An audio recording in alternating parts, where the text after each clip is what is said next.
Hi, Professor. My name is Drew Humans, and for my final project, I chose to do it over the movie Philadelphia, which was directed by Jonathan Demme and released in 1993. The movie tells the story of Andrew Beckett, who's a lawyer that got fired from his firm after they find out he has AIDS.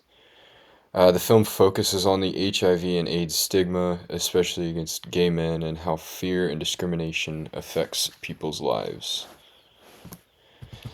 The main health disparity shown in Philadelphia is the stigma and discrimination people face when they're living with the HIV and AIDS disease. The issue especially affects the LGBTQ plus community, people of color, and those with lower incomes.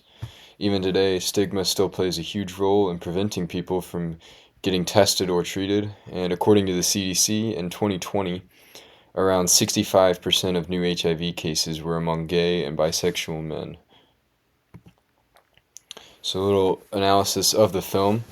In the movie, we see Andrew Beckett lose his job, not because he wasn't good at it, but because of his illness. He ends up taking his former firm to court, rather, and the legal battle becomes the heart of the story. His lawyer, Joe Miller, who is played by Denzel Washington, and on the right there in the picture, um, is hesitant at first to support or represent Beckett. He clearly has his own biases, but eventually he sees the injustice and fights for Beckett. That shift in perspective is powerful because it mirrors how a lot of people might feel about HIV without realizing their bias. Some contributing factors in the film. The film highlights a few of these key issues. First, the social stigma. There's a lot of fear and misinformation about HIV, causing widespread homophobia. Secondly, is the access to care. Not everyone has the money or support to fight a legal case or even get the treatment they would require to fight the disease. Thirdly, is the environment around Beckett. Um, he isn't really very supportive, even despite the fact that he's a successful lawyer. He still faces rejection and isolation. The film shows discrimination even towards, like I said, the educated, high level individuals. And it also highlights the intersection of identity, illness, and injustice. So it really just shows how discrimination cuts across all kinds of boundaries. So some real world comparisons between the film and real life. The movie is actually really accurate for its time in the early 1990s. Protections like the American with Disability Acts were still new, and people with HIV often were treated unfairly. Studies have shown that even now, some Americans still believe outdated myths about how HIV spreads. Um, One report by the Kaiser Family Foundation said that in 2018, about 30% of people still thought you could get HIV from sharing a glass.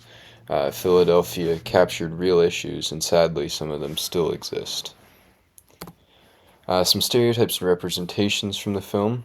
What I really appreciated about the film is that it doesn't fall into the usual stereotypes. Beckett isn't shown as weak or irresponsible. He's shown as smart and capable and deeply human.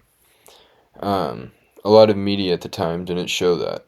Instead of making him a victim, the film gave him a voice, and that helps challenge the negative ideas people have about AIDS. It really encourages empathy over fear, and like I said earlier, it really does contrast with the media usually depicted AIDS patients from the 1980s into the early 1990s. Some interventions and solutions. So since that time when the film was released in the early 90s, a lot of progress has been made. Programs like the Ryan White HIV and AIDS program help people who can't afford care. Um, and campaigns like the U equals U, which stands for undetectable equals untransmittable, work to reduce the stigma and spread facts rather than misinformation.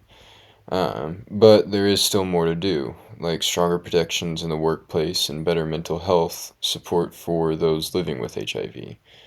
Education and access are the key to closing the gap. Finally, just some conclusions and reflections. Watching Philadelphia really helped me understand how the media can shape the way we see health issues. It puts a human face on something that, for most people, is usually abstract and misunderstood. Movies like this can raise awareness in ways that stats and news reports can't always do. And when we understand these issues better, we're more likely to support change. Because health isn't just about science, it's about justice too. And then here are my references.